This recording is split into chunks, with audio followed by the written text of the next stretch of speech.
He had been walking in the freezing mountains for hours, with no sign of shelter. The cold was getting worse, and his energy was slowly fading. His water was almost gone, and survival was becoming harder. But he kept moving forward, hoping to find anything. Then suddenly, he noticed something unusual in the distance. A massive object, half buried in the snow.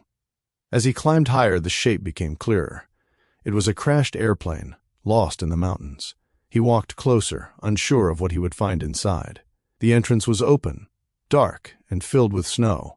He stepped inside carefully, every move echoing through the metal. The inside was frozen, broken seats covered in snow. This place was destroyed, but it could still save him. He dropped his bag and made a decision. He would turn this wreck into a shelter. Slowly, he started clearing the snow. Every small effort gave him a little hope.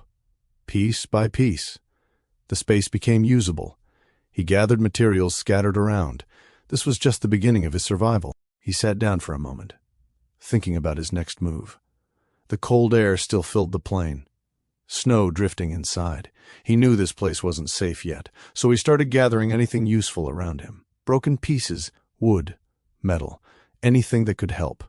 He cleared a small area to begin building. It wasn't much, but it was a start. He used the debris to create a base on the floor, something to sit on, something to survive on. For the first time, he had a small space of control, but the cold was still a big problem. Without heat, he wouldn't last the night.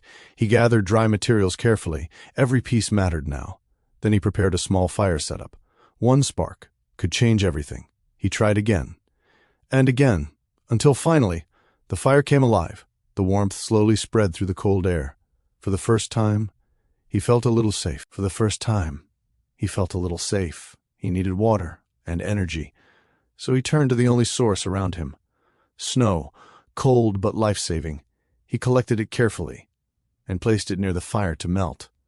Slowly, it turned into water. Every drop meant another chance to survive. He took a sip and felt alive again. This place was no longer just wreckage. It was becoming his shelter. He adjusted the space around the fire, making it safer, more stable. He improved his resting area, turning it into something usable.